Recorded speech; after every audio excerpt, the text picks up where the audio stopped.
hombres y mujeres del mundo. Hoy estamos lo que se llama el Sábado Santo, un día antes del Domingo de Resurrección y un día después de la crucifixión de Jesús hace ya 2024 años. Ese episodio de Jesús late en el espíritu, en el corazón y los sentimientos de muchos de los seres humanos del mundo. Ha sido visto con diferentes visiones y posiciones. Hay quienes solo lo ven con el concepto divino y otros buscan verlo con el concepto humano, la acción moral, provocando hechos que dieron a entender el sentimiento del Jesús de Nazaret, presentado como Hijo de Dios por muchos y por otro como un personaje de la historia que buscó el apoyo solidario y las respuestas con sus prédicas a favor de los pobres, de los que sufren en los pueblos del mundo. Sea cual que sea la vertiente o el camino que se siga para encontrarse con la historia y con el Jesús de Nazaret, está llamado a amar a Jesús y está llamado a reconocer méritos extraordinarios. Por encima de todo el mensaje que le legó a la humanidad y que a través de los evangelistas y sabios de las iglesias se le ha transmitido a los pueblos del mundo. Es un momento de alta reflexión y para reflexionar no hay algo más simbólico o de mayor simbolismo que reencontrarse con ese hecho que nos presenta el andar de la historia. Para muchos resulta de interés presentar la figura de Jesús a partir de los evangelios, cómo vivió en la tierra y cómo aún siendo verdaderamente hombre, llevó al mismo tiempo a los hombres a Dios, con el cual era uno en cuanto hijo. Así Dios se hizo visible a través del hombre Jesús, y desde Dios se pudo ver la imagen del auténtico hombre.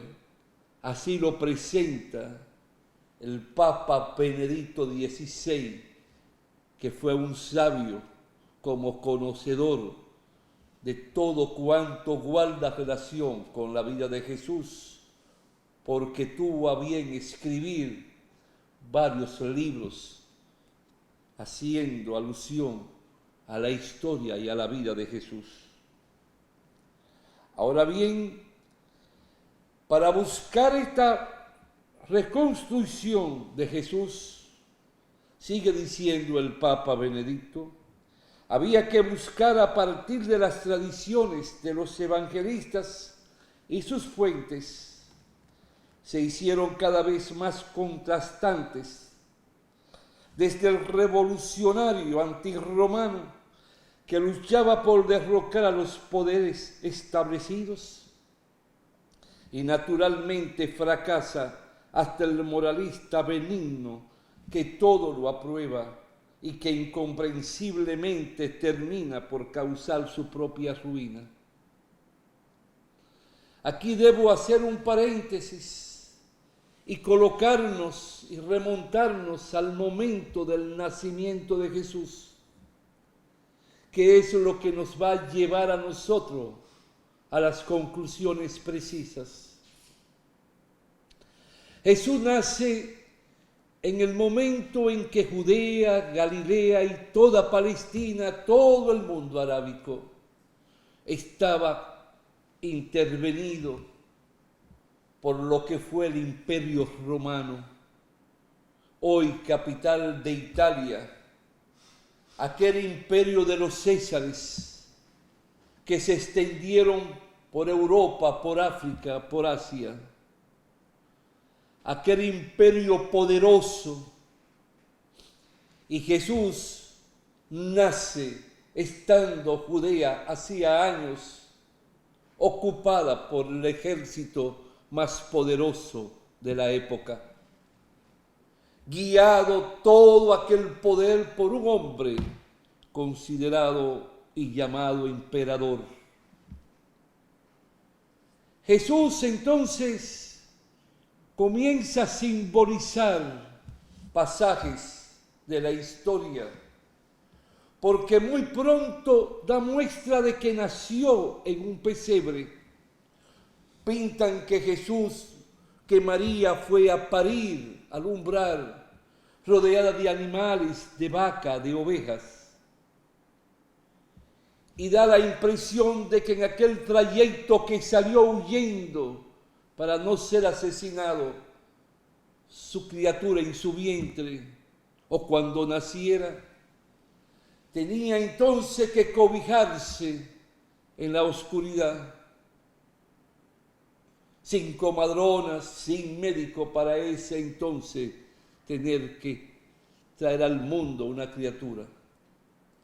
Pero esa criatura empezó a conocer la historia y empezó a predicar el amor, la solidaridad. Empezó a transmitir mensajes que levantaran la conciencia de un pueblo, porque se enfrentó a los que eran los dueños de Israel y de Palestina para ese entonces. Jesús de Nazaret fue una persona que nace de la vida de un carpintero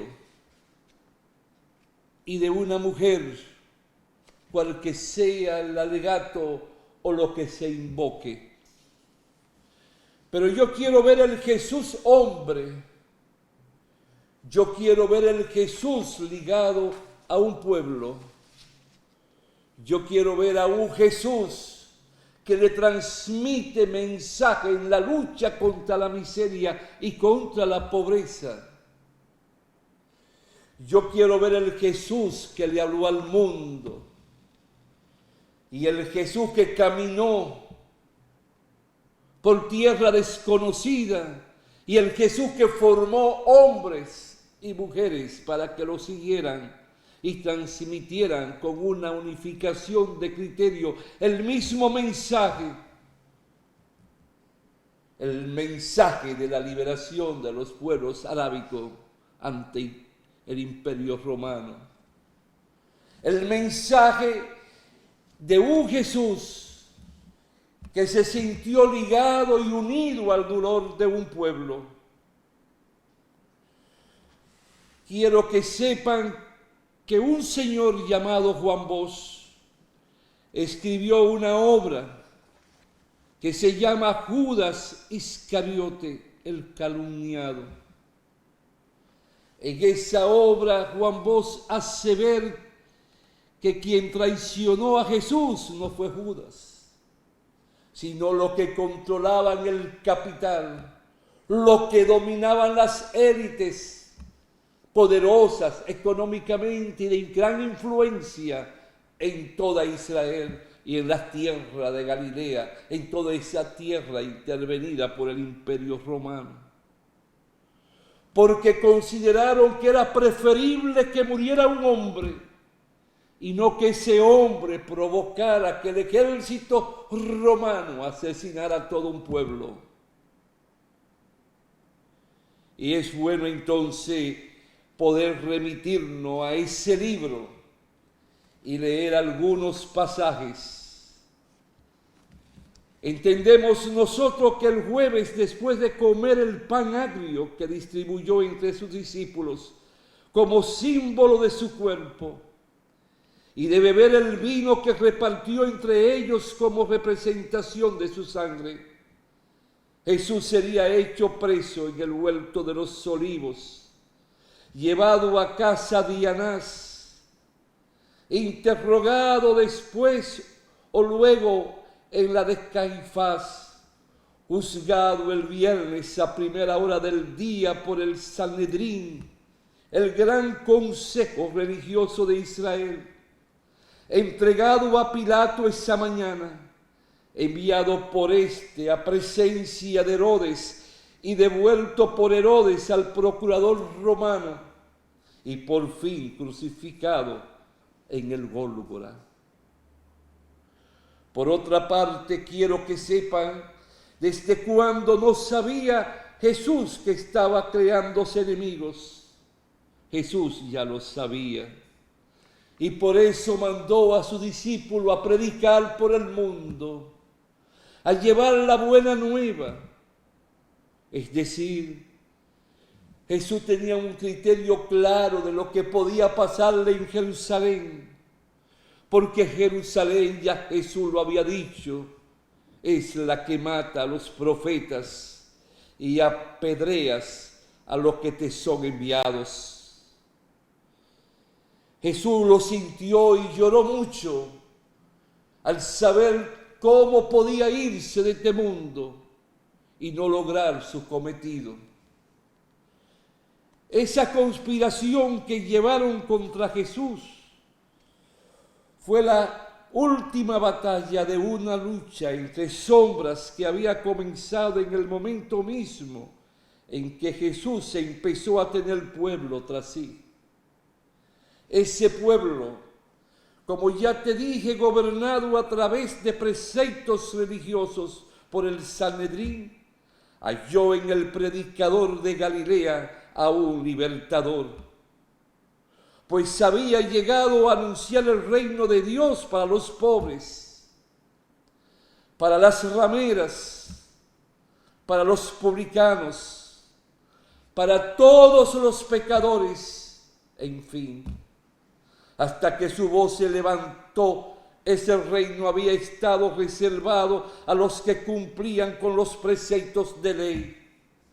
Y como el cumplimiento de esos preceptos era costoso, la enorme masa de hombres y mujeres que carecían de fortuna se veían en el caso de violarlos. Jesús se convirtió en el adalid de los pobres, de los pecadores y de los impuros. Ellos entonces sospecharon de Jesús desde el principio, pero Jesús no se amedrentó.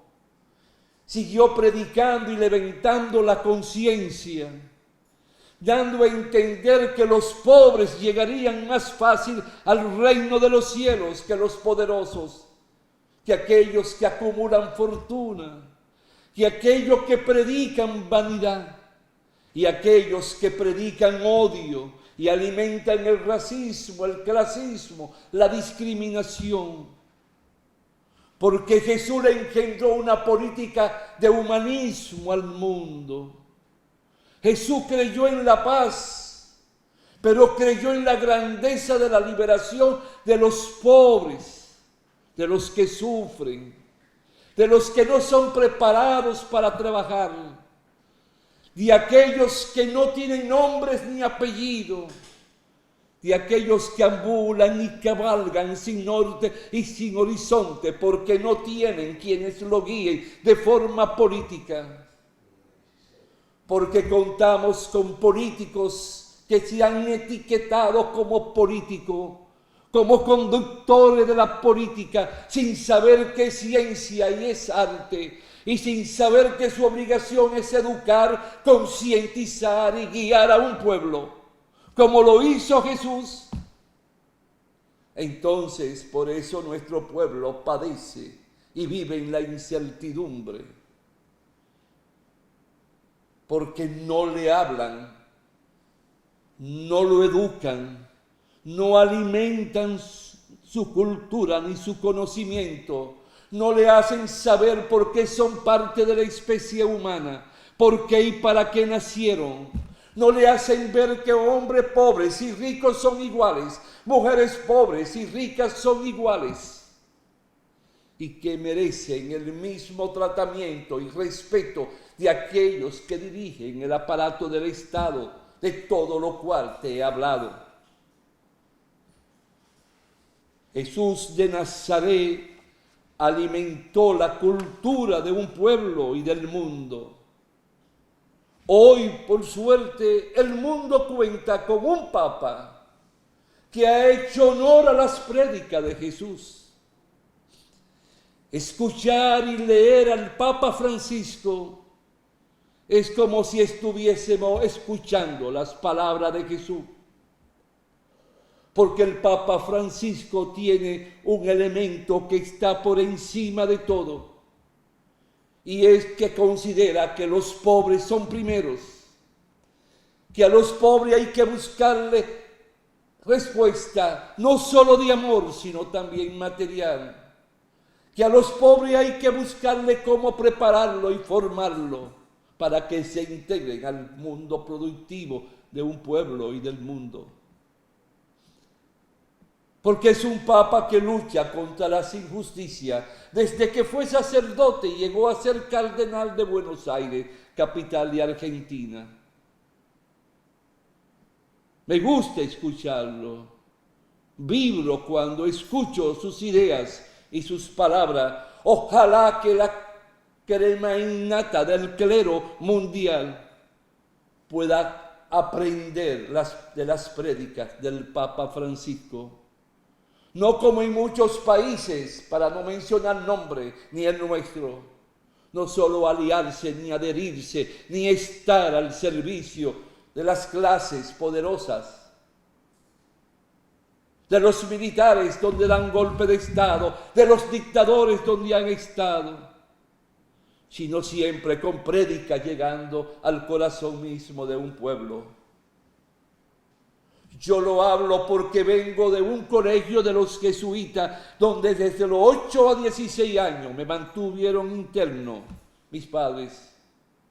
Y escuchaba las voces de los predicadores que llegaban de la orden jesuita como de los dominicos. Y recuerdo hacia dónde inclinaban sus palabras, hacia dónde la dirigían. Allí, a donde estaba el pesebre de Jesús de Nazaret. Allí donde la madre recorrió caminos junto a su esposo amado en un burro. Allí donde tuvieron que ejercer el oficio de carpintero o de banista. Allí donde tuvieron que trabajar para alimentar y educar y formar ese hijo. Y allí donde surgieron los sermones y las palabras. Eso es lo que nosotros tenemos que aprender y buscar. Tiene que llevarnos a nosotros a determinados pasajes de la vida de Jesús. Desde el sermón de la montaña, a cada una de sus palabras que se recogen en la Biblia y en los evangelios. Pero saberla dictar y transmitir y trasladar a los tiempos actuales. Siempre teniendo un concepto de que debemos de amar, que no podemos ejercer la acción del odio, pero tampoco del egoísmo ni del individualismo. Tenemos que comprender por qué Jesús vino a la tierra y llegó a una cruz. Y tenemos que buscar las enseñanzas de los apóstoles, de los evangelistas y de aquellos que también interpretan el Jesús revolucionario, el que quiso la liberación de los pueblos del mundo en las luchas contra el Imperio Romano. De aquel Jesús que consideró que nacimos para servir y darnos a los otros.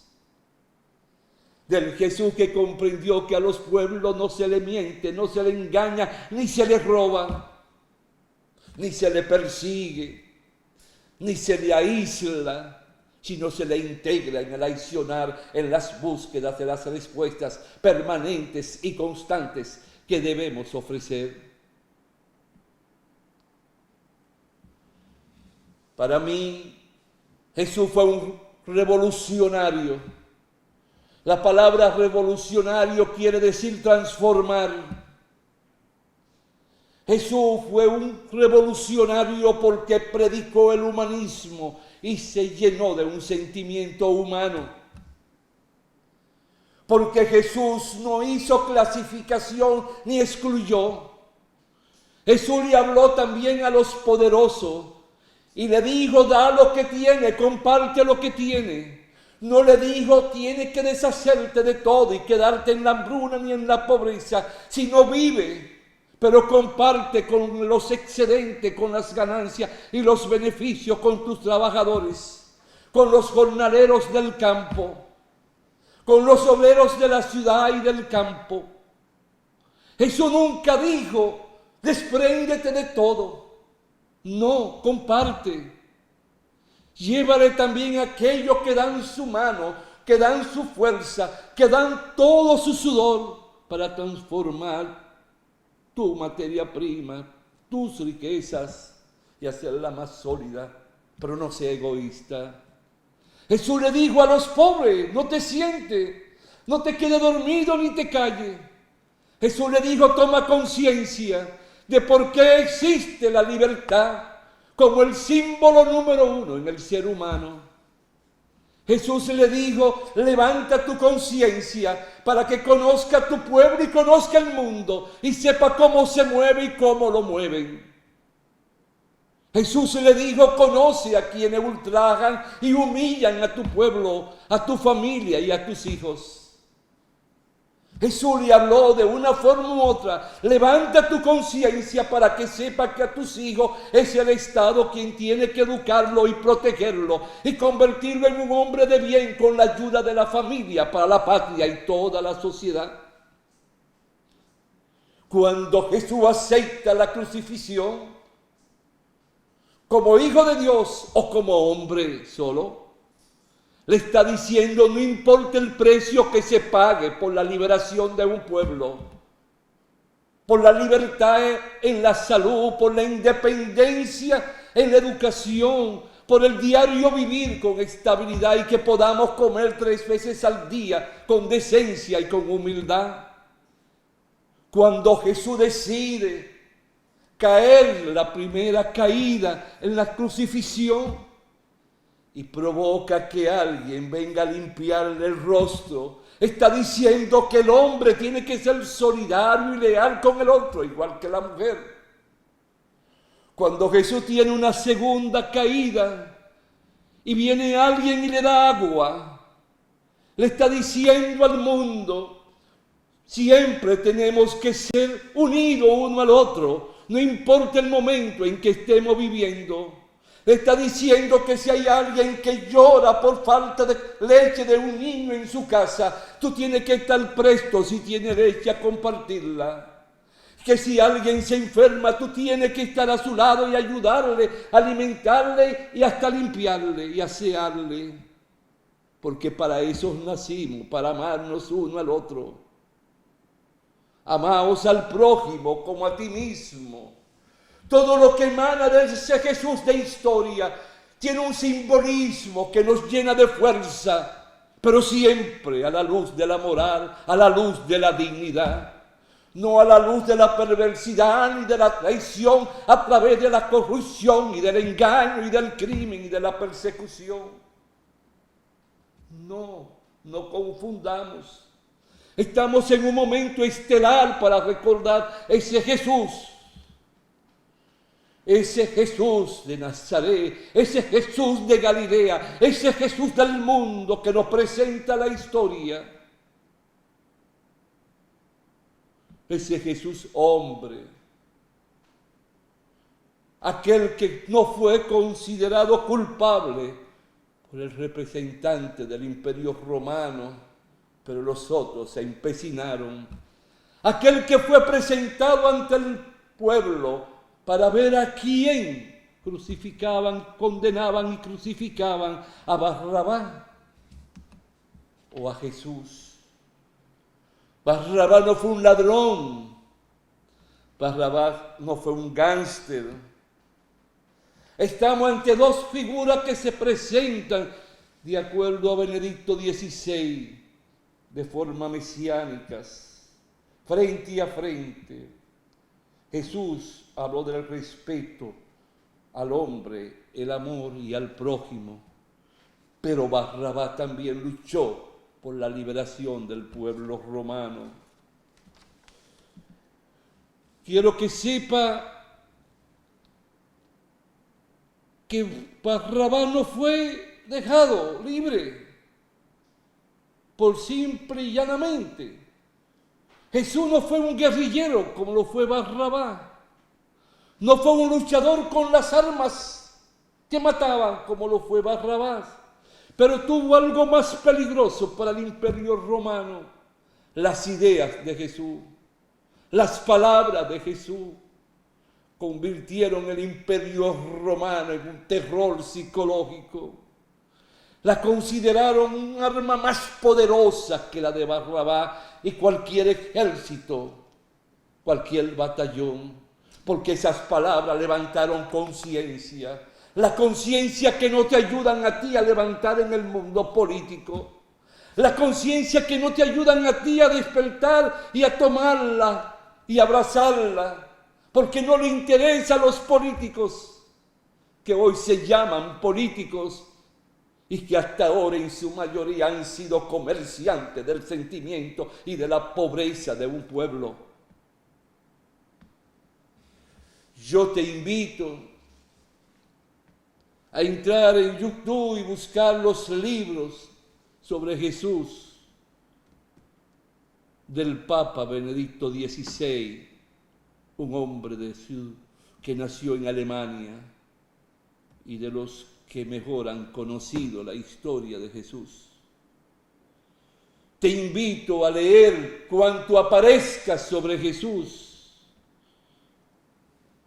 No excluya todo lo que llegue a tus ojos y a tus manos, tómalo, pero siempre debes de recordar que tiene que ver al Jesús que amó a los que sufrieron y que sigue amando a los desposeídos y sigue alimentando mensaje en un mundo donde ya no se habla de izquierda ni de derecha, pueda primar los principios y los conceptos del humanismo. Jesús quiso que tú te enamores de la vida. Jesús quiso que tú luches por la vida, pero no para ser esclavo de la vida, sino para ser un ser humano con sonrisa a flor de labio. Hasta la próxima, si Dios quiere, hombres y mujeres del mundo.